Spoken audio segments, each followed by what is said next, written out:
سرکار غریب نواز رضی اللہ تعالیٰ عنہ کے کھانے میں زہر دیا اور پیش کیا، آپ اس کھانے کو سامنے رکھتے ہیں اور جو 4 لوگ آئے تھے زہر دینے کے لیے وہ بیٹھے ہوئے رہے۔ حضرت سرکار غریب نواز رضی اللہ تعالیٰ عنہ نے ایک صاف ورق منگوایا، ایک پیپر منگوایا اور اس کو قریب میں رکھا اور پھر آپ نے پڑھ کر کے اس میں دم فرمایا۔ کھانے کے اندر جتنا صفوف زہر کا تھا وہ سب اڑ کر کے اس ورق میں آ کر جمع ہوا۔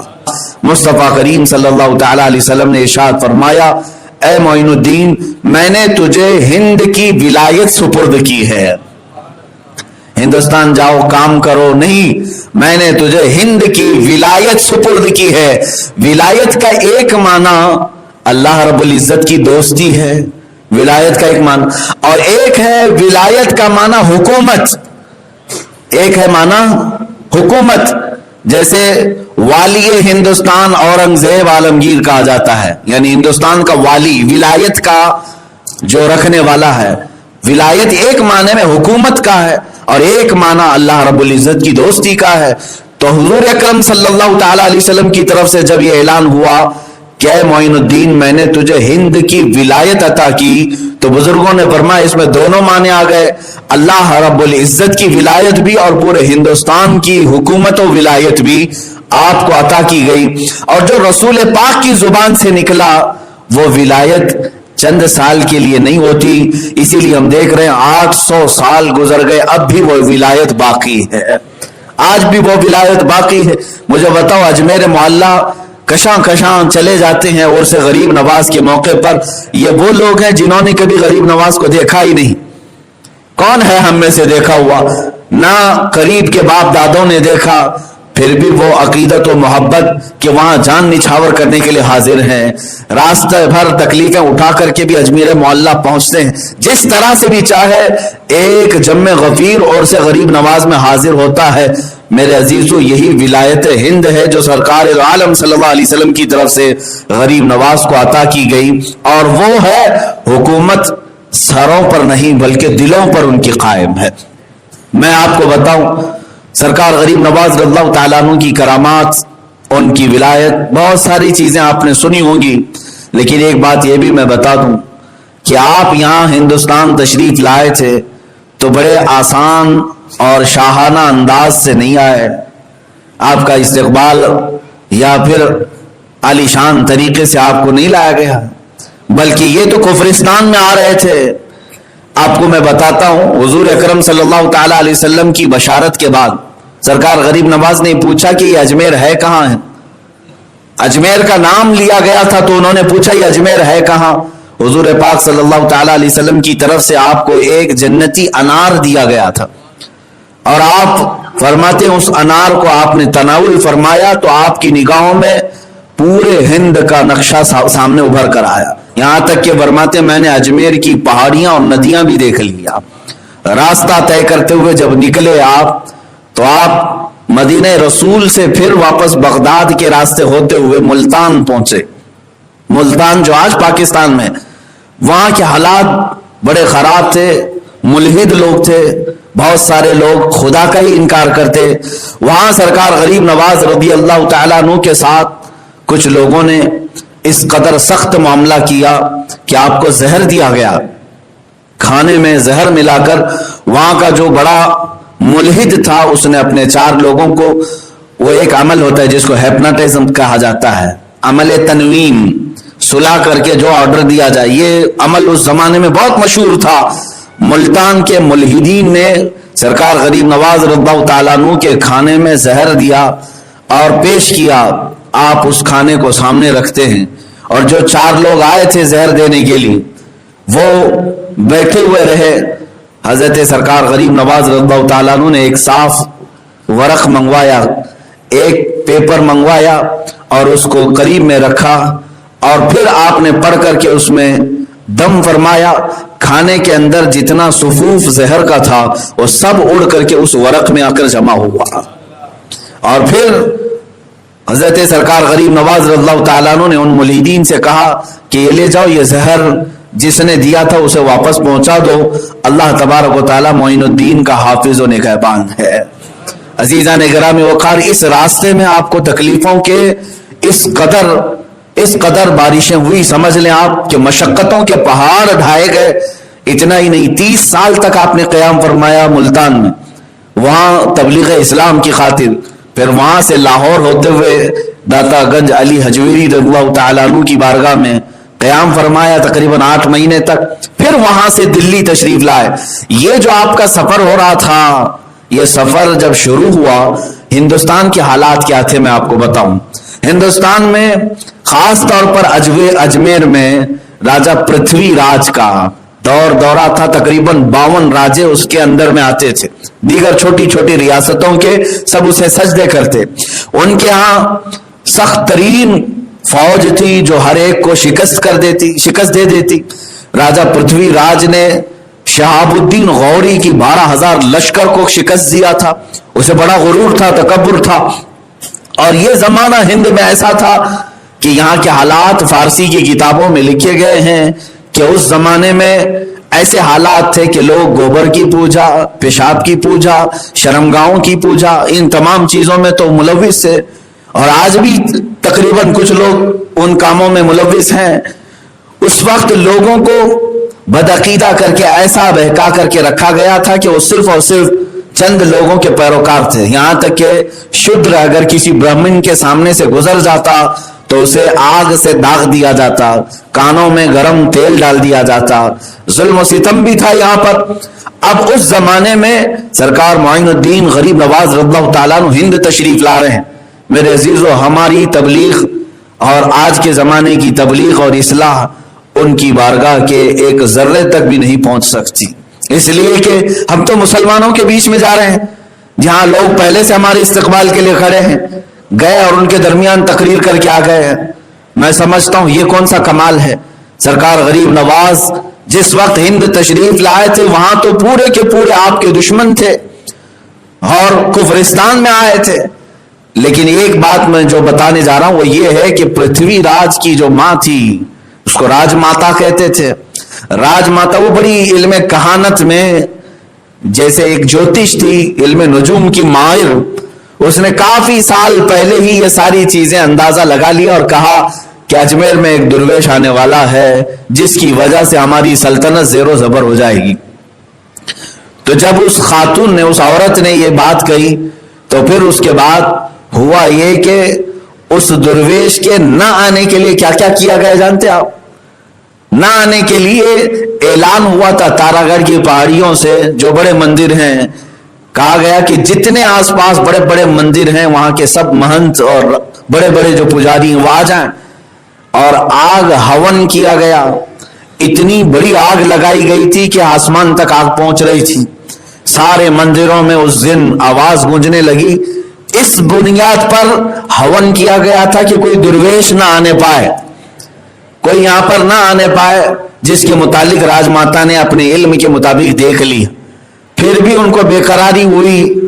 اس کے بعد پھر کیا کیا، بھوٹان کا ایک اور، بھوٹان جو آج بھی ایک چھوٹی سی کنٹری ہے، وہاں سے جادوگری بڑی مشہور تھی، ایک جادوگر کو جو بڑا مشہور تھا اسے لایا گیا، اور اس راج ماتا نے کہا کہ میں نے اپنے علم کے مطابق ایک ایسی چیز دیکھی ہے کہ کوئی درویش آ رہا ہے ہند میں ہے، ہماری دھرتی پر، اور اس سے ہمیں خطرہ لاحق ہے، کیا تو وہ بتا سکتا ہے کہ وہ کہاں ہے، کیسا ہے، کون ہے؟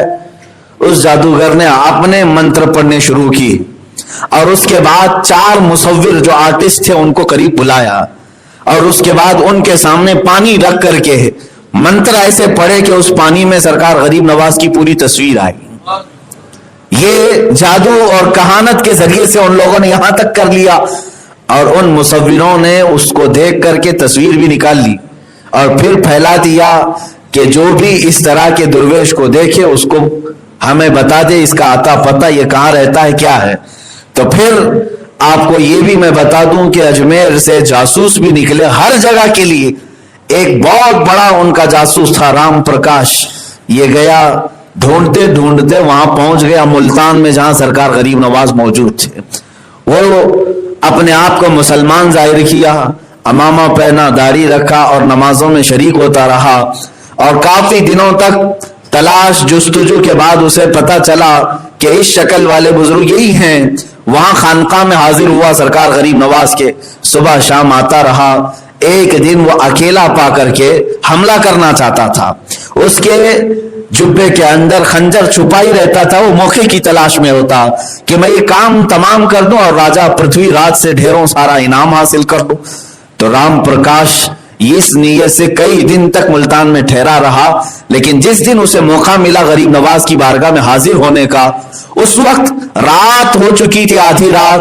وہ سوچا کہ خیمے میں وہ اکیلے ہوں گے, کوئی نہیں. تو جیسے ہی داخل ہوا سرکار غریب نواز مسلح پر بیٹھے ہوئے بیدار تھے.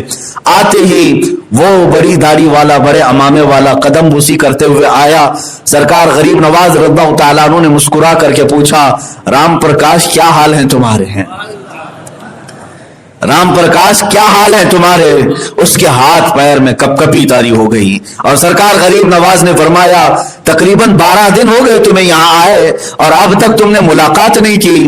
اور اس کے بعد جملوں پر جملے سرکار غریب نواز کے جب پڑھتے رہے, آخر میں آپ نے فرمایا, اچھا چلو کپ کپی چھوڑ دو, جس کام کے لیے آئے وہ کام تو پورا کر دو.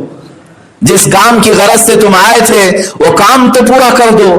جبے سے اس نے اپنا خنجر نکالا اور قدموں پر رکھا اور کہا, میں نے بڑی زندگی جادو کہانت جوتشوں کے ساتھ گزاری, مگر یہ جمال غریب نواز کا آج تک میں نے کبھی نہیں دیکھا, جس کا دل بھی حسین ہو اور چہرہ بھی حسین ہو. سرکار غریب نواز رضی اللہ تعالیٰ عنہ کی قدموں پر گر کر وہ اسلام میں داخل ہوا.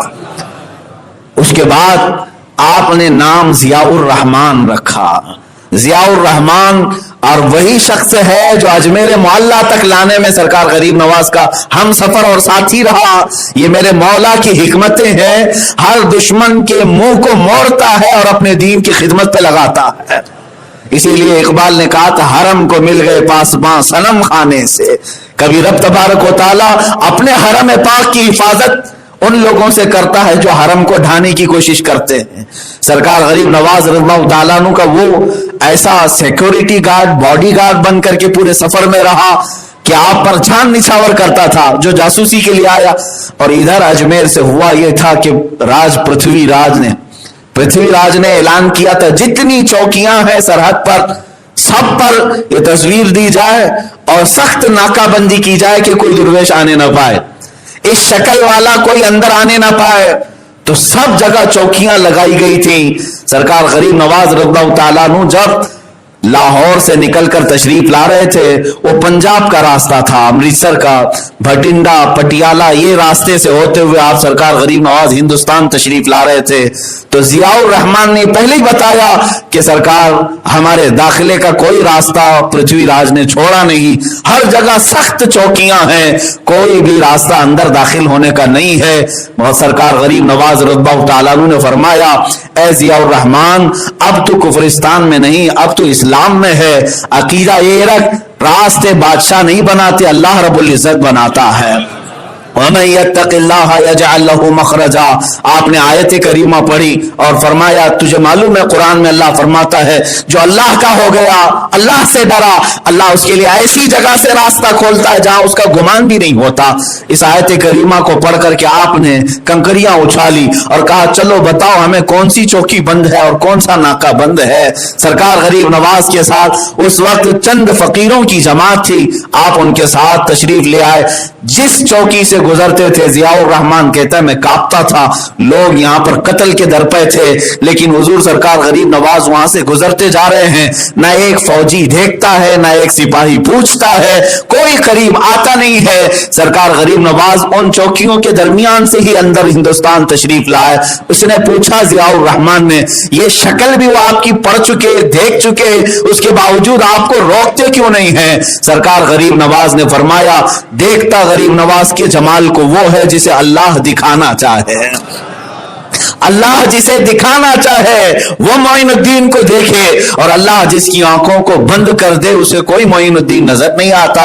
ہندوستان تشریف لائے. مجھے یہ باتیں کرنے میں اس لیے مزہ آتا ہے میرے عزیزوں, لوگ ہزار رکاوٹیں ڈالیں, اسلام کسی ایسے درخت کا نام نہیں ہے جو مرجھا جائے. یہ وہ عظیم طاقتور درخت ہے جو مضبوط زمین کے سینے کو پھاڑ کر کے بھی اوپر نکل آتا ہے, یا اس قوت والے پانی کا نام ہے جس پانی کا راستہ کوئی پتھر اور چٹان بھی نہیں روک سکتی، اسلام تیری نبض میں، بلکہ شاعر نے جو کہا اسلام کی فطرت میں قدرت نے وہ لچک دی ہے، جتنا ہی دباؤ گے اتنا ہی وہ ابھرے گا۔ سرکار غریب نواز رضی اللہ تعالیٰ عنہ تشریف لائے اور دلی آئے۔ دلی پہنچتے ہی کوہرام مچ گیا، سب جگہ ہلچل ہو گئی کہ وہ درویش آ گیا جس کی لوگوں کو تلاش تھی، لیکن ہمت کسی کی نہیں ہوئی۔ سرکار غریب نواز رضی اللہ تعالیٰ عنہ جب تشریف لائے تو جو غربا اور مساکین تھے وہ سب ٹوٹے ہوئے آ جاتے تھے، اس لیے کہ جملوں میں بلا کی تاثیر تھی۔ آپ جس کے لیے دعا فرماتے اسی دن وہ سرسبز و شاداب ہو جاتا، سیراب ہو جاتا۔ دلی میں ایک بہت بڑی خبر پھیلی، سرکار غریب نواز رضی اللہ تعالیٰ عنہ کی مؤثر دعائیں، آپ کے کمالات، آپ کے کرامات، بھیڑ لگتی گئی، چوکیاں دیکھتی رہ گئیں اور بہت سارے سپاہی پکڑنے کی کوشش کرتے رہے لیکن ہو نہیں سکا، یہاں تک کہ میرے عزیزو اب حالات ایسے بھی آئے کہ سرکار غریب نواز رضی اللہ تعالیٰ عنہ نے فرمایا کہ اب ہمیں اجمیر کا سفر کرنا ہے۔ پرتھوی راج کو خبر دے دی گئی کہ وہ دلی پہنچ گیا ہے اور اجمیر بھی آنے والا ہے۔ کہا کیسے آیا؟ کہا انہی چوکیوں کے بیچ میں سے آیا، وہیں سے آیا، کوئی نہیں دیکھ پایا۔ تو جتنی اس راستے پر چوکیاں تھی، جتنے فوجی تھے، سب کا اس نے قتل کروایا، سب کو مار ڈالا، قتل کروایا، اور اجمیر کی دھرتی کے آس پاس اور سخت پہرے لگائے۔ اس کی ماں نے بلایا اور کہا میں علم کہانت میں دیکھ چکی، اب اس درویش کا راستہ روکنا بیکار ہے، چھوڑ دے اور اس کے ساتھ زور زبردستی نہ کر، ورنہ ذلت اور رسوائی ہوگی اور بڑی بری موت مارے جائیں گے۔ ماں نے کہا بیٹے کو، جو پرتھوی راج کی ماں تھی، سمجھایا، لیکن وہ غصے میں لال پیلا تھا۔ اس نے کہا میں طاقت استعمال اگر سے نہیں کروں گا، لیکن وہ درویش جو باطنی طاقت لے کر کے آیا اسی طرح کی طاقت میں بھی اس کے لیے استعمال کروں گا۔ سرکار غریب نواز رضی اللہ تعالیٰ عنہ دیکھتے دیکھتے اجمیر معلیٰ بھی پہنچ گئے، اجمیر بھی آئے۔ یہ بات میں اس لیے عرض کر رہا ہوں میرے عزیزوں کہ گھومتے پھرتے بھٹکتے کوئی اس طرح سے نہیں پہنچ گیا، بلکہ غریب نواز کے آنے کی اطلاع ہند کے کفر کو خبر تھی، اور یہاں کوہرام مچا ہوا تھا، آلریڈی پہرے لگے ہوئے تھے، روکنے کے لیے سارے انتظامات تھے۔ ان تمام تر دروازوں کو پھلانتے ہوئے شہنشاہ ہند اجمیر کی دھرتی پر تشریف لایا ہے، اور اس کے بعد سرکار غریب نواز رضی اللہ تعالیٰ عنہ کے آنے کے بعد جو آپ کے اوپر سختیاں ہوئی وہ ایک دو نہیں، بہت ساری ہیں۔ آپ کو آتے ہی لوگوں نے گھیرنا شروع کیا، لیکن کئی لوگ، یہاں تک کہ تاریخ میں بتایا دلی سے اجمیر جانے تک راستے میں، دلی سے اجمیر جانے تک راستے میں 7,000 لوگ اسلام میں آ چکے تھے۔ وہ جس راستے سے گزر جائیں شمع اسلام کو روشن کرتے چلے جائیں، وہ خوشبو پھیلاتے ہوئے چلے جائیں۔ جب آپ اجمیر معلیٰ میں آئے تو آپ جہاں بیٹھے وہاں سے اٹھایا گیا، یہ کہہ کر کہ راجا کے اونٹ بیٹھتے ہیں یہاں پر، اٹھ جاؤ۔ سرکار غریب نواز رضی اللہ تعالیٰ نے یہ فرمایا کہ ٹھیک ہے تمہارے بادشاہ کے راجا کے اونٹ ہی بیٹھے رہے، ہم اٹھ جاتے ہیں۔ وہ اونٹوں کو بٹھایا گیا، اس کے بعد وہ اونٹ اٹھتے ہی نہیں تھے، دن گزر گیا، رات گزر گئی، اٹھتے نہیں تھے، مار مار کر کے کھینچا گیا، اٹھتے نہیں تھے، اس لیے کہ غریب نواز کی زبان سے یہ نکلا تھا کہ اونٹ ہی بیٹھے رہے ہیں۔ گفت ہے او گفت ہے خدا بوت، فارسی میں کہا گیا اللہ کے ولی کا جو قول ہوتا ہے وہ در حقیقت رب ذوالجلال کا کلمہ ہوتا ہے، اللہ تعالیٰ کی طرف سے ہوتا ہے۔ تو اس کے بعد پھر آپ کی بارگاہ میں آ کر لوگوں نے معافی طلبی کی، لوگوں کو خبر ہو گئی کہ اس درویش کی طاقت معمولی نہیں ہے، اور اونٹوں کو آپ نے اٹھنے کا حکم دیا تو دوبارہ اٹھائے گئے۔ پرتھوی راج نے کہا کہ میں طاقت کا استعمال نہیں کروں گا، جو یہ اپنی باطنی قوت کا استعمال کرتا وہی میں کرتا ہوں۔ تو وہاں پر موجود جو سب سے بڑا جادوگر تھا ان کا اجے پال جوگی، اسے بلایا گیا، بڑے انعامات اکرامات ساری چیزوں کا اعلان، اور اس کے ساتھ ایک بڑی فوج آئی۔ اب یہ جو مقابلہ ہوا جادو کا اور ایک اللہ کے ولی کا، ولی کی کرامت ہوتی ہے، سحر اور شعبدہ بازی نہیں ہوتی۔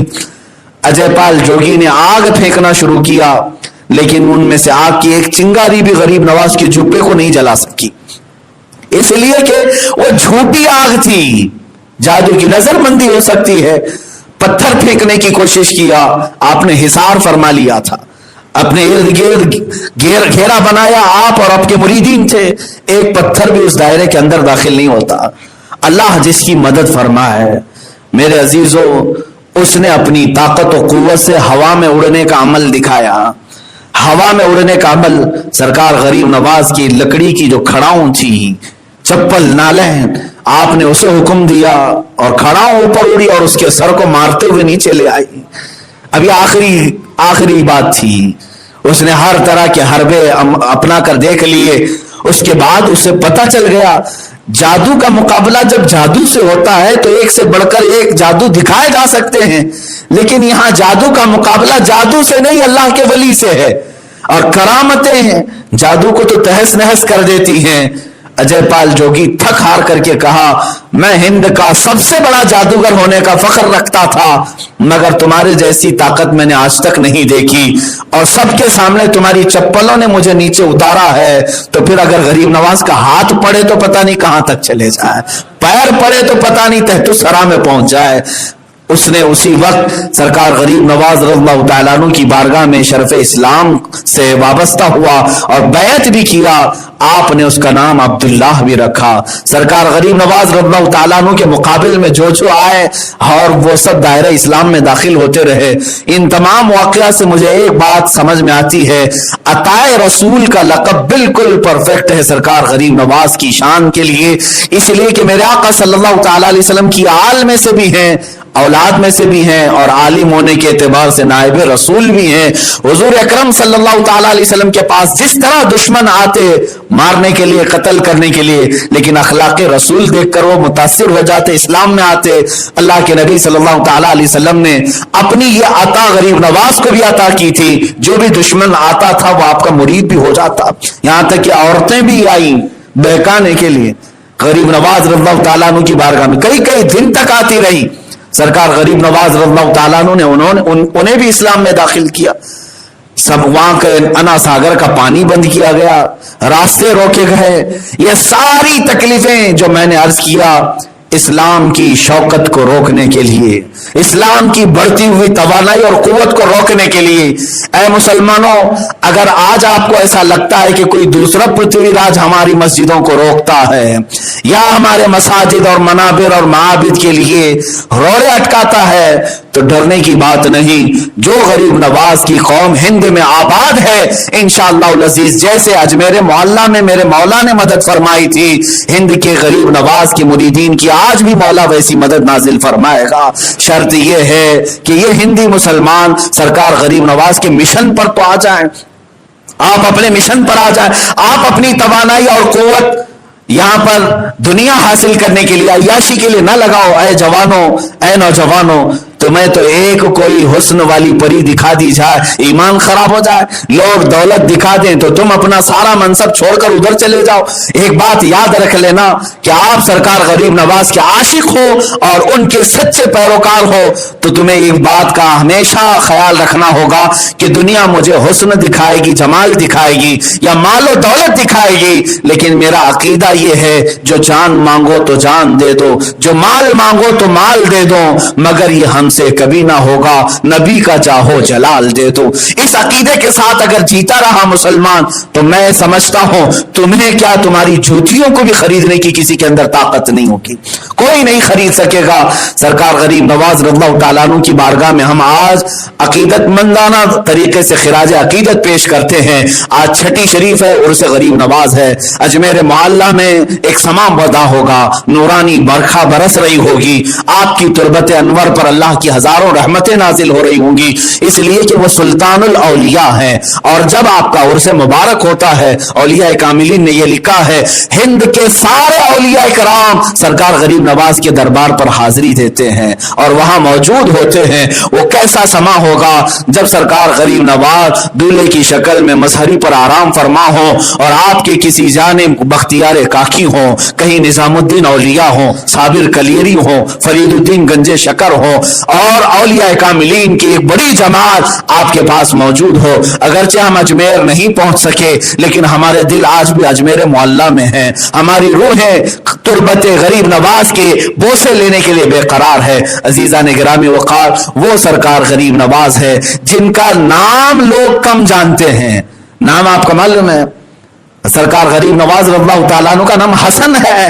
حسن نام سے بہت کم لوگ جانتے ہیں، لیکن جو القاب ہیں آپ کے، یا تو معین الدین سے جانتے ہیں یا تو غریب نواز سے جانتے ہیں. یہی دو چیزوں کی ہمیں ضرورت بھی ہے.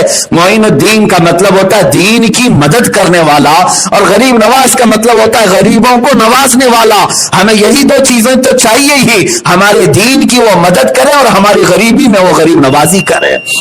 یہی دو چیزیں، اسی لیے اللہ تعالیٰ نے ہمارے درمیان انہیں انہی دو القاب سے مشہور رکھا ہے. خواجہ عثمان ہارونی رضی اللہ تعالیٰ عنہ کی بارگاہ یہ جو آپ کو لقب دیا گیا ہے اس کی ایک وجہ میں بتا دوں.